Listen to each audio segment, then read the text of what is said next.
What it's like living a sattvic life. So, there is a mention of tamas, rajas, and sattva even in Bhagavad Gita. When I read for the first time, I guess I just left school and I started reading Bhagavad Gita because I've always had a thirst for. I I always thought of universe as some puzzle. And I always thought that, this puzzle should be solved. And it's just so random and it's just so, you know, how can it be just so random? There must be some procedure to it, there must be some laws to it, there must be something to it. So I started reading Bhagavad Gita, and there is a mention of tamas, rajas, and sattva in Bhagavad Gita. And honestly, at that point, I never understood. I never understood um, what really is tamas, rajas, and sattva. But then gradually, as I walked my spiritual path, I followed, you know, uh, I fall. I shouldn't say really followed. I should I say follow? Like follow is a very. I feel follow is now a really, really a very just a very simple word.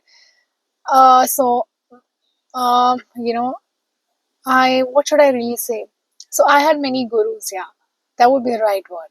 So I had many gurus. Follow feels very um, like, yeah, people even follow celebrities, and it's just people just fancy them, but no, for me, I do not um, they just fancy, and it's very superficial, I feel, at some point when you follow somebody.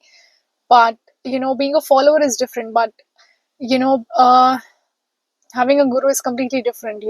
Of course, you look up to them, uh, though you should not at some point of time. We'll talk about that some other day.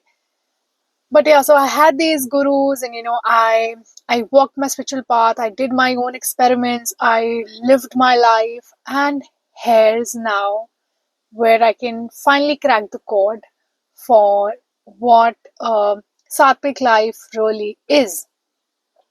So I still remember Bhagavad Gita mentioned something around food, that if you eat this and this food, that comes into category of tamas. If you eat this and this food, it comes into category of rajas, and then it comes in the category of sattva.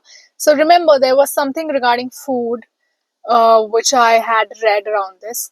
But since now I have gone through my life, I have lived and experimented with that. So now I have a completely different perspective around uh, what a sattvic life is. So sattvic life. Okay, so let me just start with tamas. So tamas is, it's very much a life dictated by your society, dictated by other people around you. Because you live in the validation of others. You have nothing of your own. Okay, you are so insecure inside. You are so fearful inside. You are so much in your survival mode. You are so much in that zone that you need lot of validations.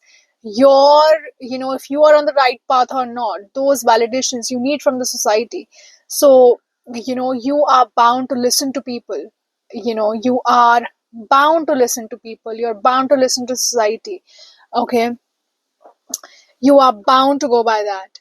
Yes, um that is what I call um tamas. And then we come to rajas. You have a little bit self-awareness that this is what I want, and you can go against the grain. You feel that you're a little brave enough, you're a little mature enough, you feel that you can go against the grain. Your whole life is not dictated by, yeah, just checking my mic is there. So your life is not dictated by other people around you. You have a little bit of self-awareness, so you know what your passions are. You have your own likes and dislikes. So that is rajas. And what is sattva? Sattva is beyond likes and dislikes. It is so pure. It is such a pure voice. It's beyond like and dislike. It's beyond your intuition. I mean, it's intuition. Okay, and intuition is beyond your likes and dislikes. and it is beyond logic and it's beyond emotion. It's a voice which is very pure. And I truly believe that, one becomes sattva when he becomes nothing. When you have nothing of your own, okay, then you transcend rajas. Rajas is something of your own, okay, but when you transcend rajas, you you come into nothingness. Okay, there is nothing of your own. You come to a stage where you feel that you don't have, you come to a level of maturity where you realize you have no desires, where you realize, for example, for me, I had a lot of desires. Of course we all have, right? And but some of my desires I fulfilled, some of my desires I channeled away. You don't get everything in life, right? So you know and some of my desire fulfilled, and I found ki yaar, like this doesn't give me fulfillment.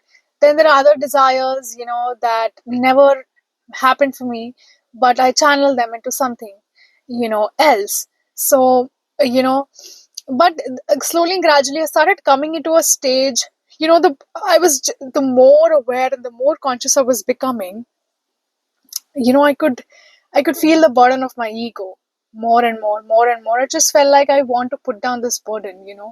Ego felt like so much of a burden. And I felt like I want to put down this burden. And I did that, exactly that. And when I did that, I started connecting to nothingness. And nothingness is Shiva.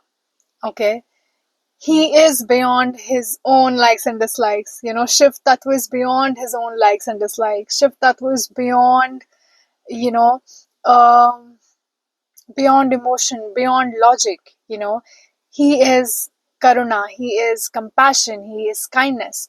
So I started connecting to that voice, I started connecting to that intuition, and I started living a sattvic life without me really knowing it, without me really labeling it. But now I can look back and I can, of course, give it a language, some kind of labels and language I can give it, which I know I don't have to really, engage in.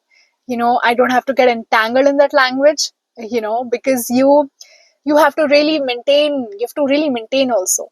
Okay, you have to maintain in your pure state. Only then you can connect to nothingness. Only then you can connect to the purest state. So the more and more you purify yourself, the more and more you really live your life.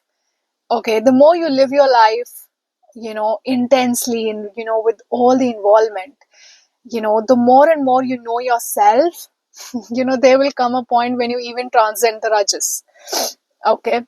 And of course, I also had some tamasic um things to me, or I would say, that really appeared like that from the outside, but okay, let's just not get into it. So, yes, so, you move from tamasic to rajas, and then you really start living a sattvic life. And it is a totally magical life. Okay, I think sattvic life is for people who are like lazy now.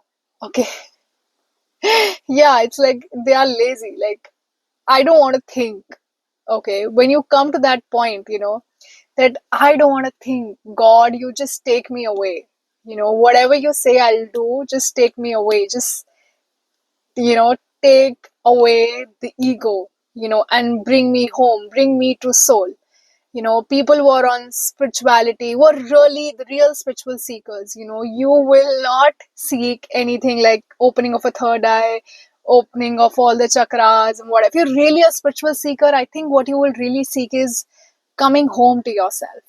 you know it's like we are not living our authentic lives. We are so much influenced, and we are, I think, many of many of us, we are living other people life, something that we've seen on TV, something we've seen on television, Bollywood, Hollywood, Tollywood, and all the stupid stuff that we have seen.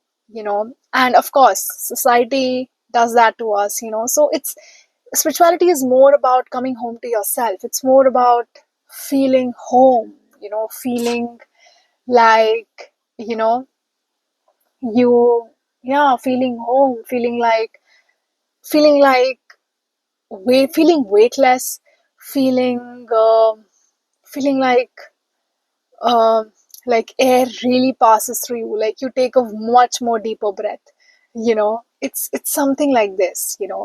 If you're real spiritual seekers, what you will really seek is home, what you will really seek is fulfillment. And though society told us that this is the way to fulfillment, that is the way to fulfillment, and what not society has told us, but your way of fulfillment is going to be very different. Maybe your way of fulfillment is to earn a whole lot of money. Then do it, go and do it, guys. Okay, find yourself, what is your way of fulfillment? For many people, the way of fulfillment is, to leave the wealth and maybe move away in some forests or cities or hill stations. So what is your fulfillment? You need to find that out. you know at least come to rajas, at least come to self-awareness. Who are you? What are you? Experiment yourself. What are your fears? What are your wishes? What do you want to do in the world? If you really think of yourself as a being, as you must be a star, you know when you were not on earth. And then that star came onto the earth, gave itself a body. That consciousness came onto the earth, gave itself a body. And now what do you want to really do? you know so yeah, at least come to rajas, and then someday, when you really really come to a point where you are like, this is too much, like I don't want to apply now brains, because the people who apply brains are actually the most, I think they are less evolved. I'll tell you a story. So I have been watching Hindu myths very lately, and so I'm watching Shiv Shakti. So it's broadcasted here in India on our on Colors channel, and so I've been watching it, and and I think it's been a year I've been watching it, and I've seen a pattern. So I have seen asuras, demons. They will do a whole lot of hard work. They are the ones who are like sitting, and they are doing all the tapasya, they're doing all the meditation. Just to add spiritual powers. Okay, they do all the hard work just to add spiritual powers. Whereas others, there are devtas and there are other bhakts and everything. They are not doing anything. They are very evolved. Okay, they do it when they feel it. Okay, they do puja because they feel it. Okay, but these demons, they are, they want to earn powers. And they do all the hard work. They do all the tapasya and everything. And I felt it was so stupid of them to do that. So why would you do that? Because as a spiritual seeker, I've realized that you don't have to do anything. Okay, you don't have to do anything. It's so beautiful. Like these rakshas and these demons would come, these asuras would come, and ask for boons like, I don't die. Give me a boon that I don't die. And I'm like, why would you ask that? Isn't it stupid to ask that? Isn't it death good? Would you want not to? Would you not want to see beyond death? You know, I don't know. Like, would you not want to explore it as well? You know, and wouldn't you be bored here? Like for 1,000 years living on Earth. That is so stupid. I feel. Ain't it stupid? Like, comment down in the comment section. So truly, I mean, they will ask something that's against the nature. Of course, that's completely, a monkey mind, I would say. That's completely a stupid mind. That's completely a stone, like, bheja veja hai hi nahi shayad. Because, because why would you ask for such things? Why would you ask for when nature is already so beautiful and already its laws are just on point, just on perfect for you? But no, you want powers like, I don't die, and they're so clever. This is what I really want to tell you. First of all, these asuras, these demons are so clever. So what do they do is, so I remember one of the demon, he was the cleverest. He was so clever. Oh my god. What he did was he did a whole lot of hard work, and then he called Adi Shakti. So Adi Shakti is even beyond uh, Vishnu, Brahma, and Mahesh. Okay, so she's even beyond, like she's the most powerful.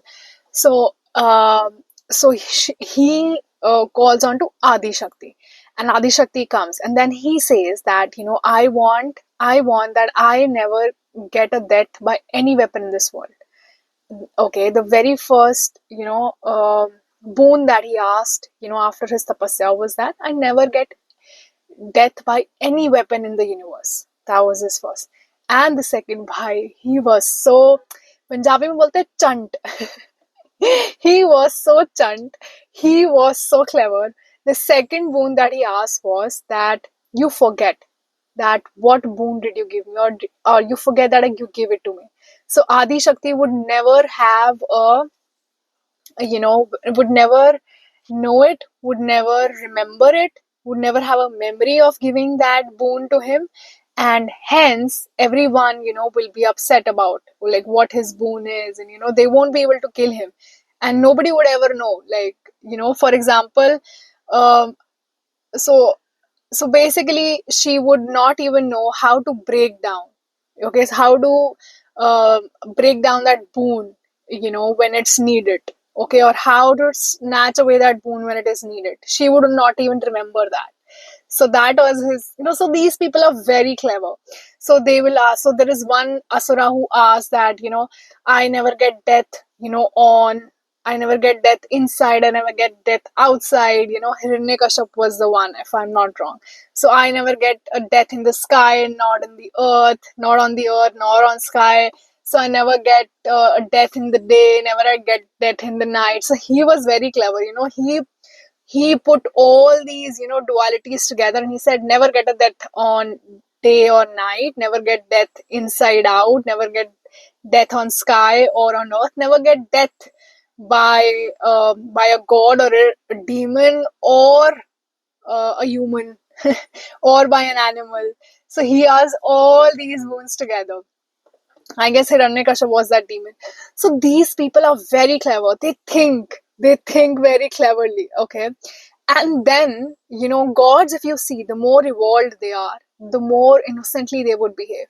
They would go by the laws of the nature. So they would give away these boons because it is their nature to, let life happen, to let them have their lessons.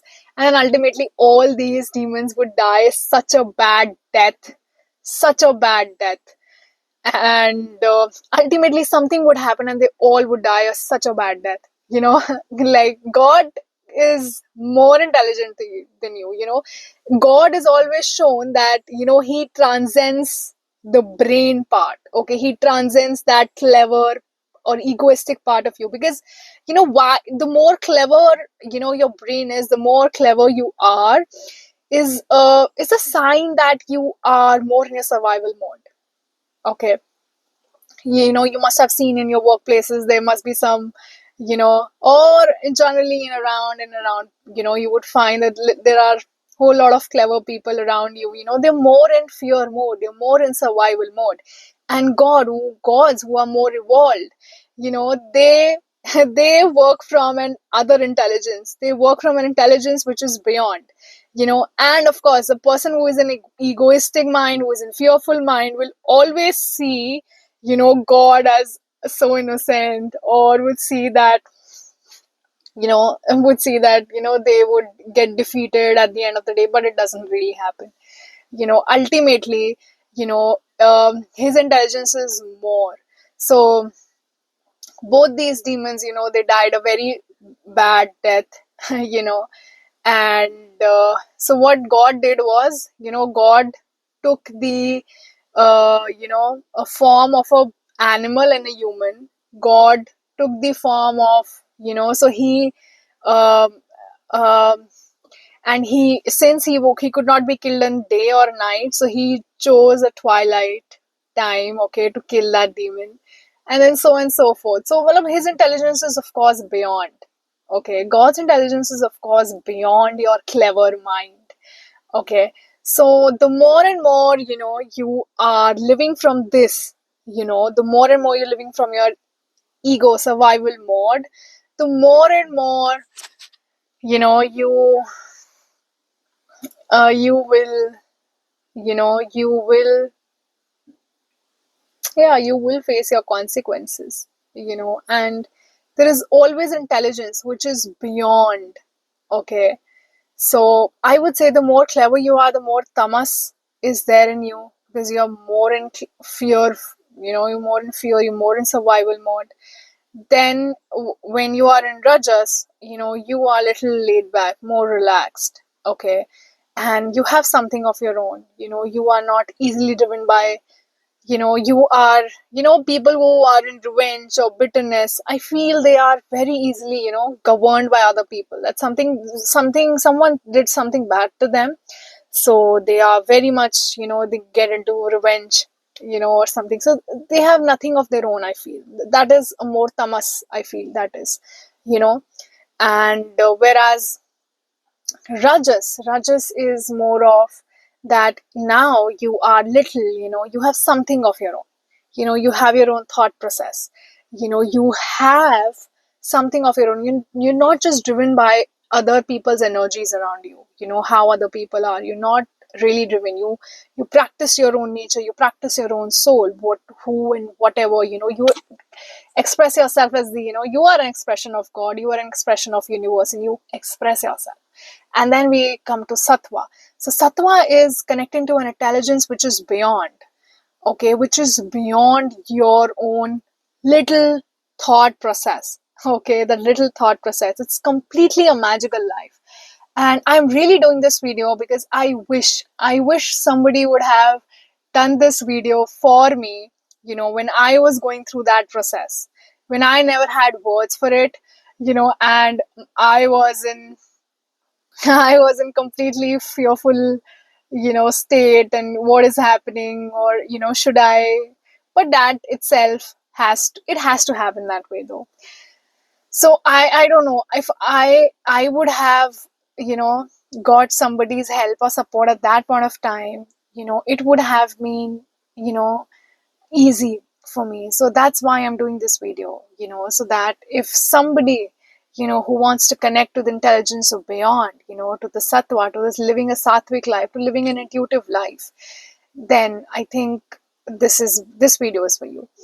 And the more sattvic, you become, the more you are not the doer. Okay, sattvic life is not, you are not the doer. Now God is the doer. Okay, you are connected to God.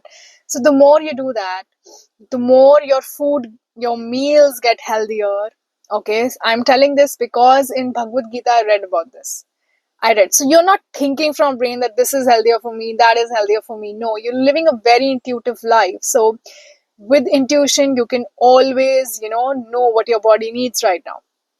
I remember I saw a very sweet couple some few years ago, and so they were somewhere in the middle ages, and they were seriously very cute and sweet. So what they did was, so woman was a very feminine personality. So what she did was, she used to keep, the fruit close to her gut, so close to her stomach, and then she would tell, like, she says that now I just get a clarity of if my body needs it or not, don't need it.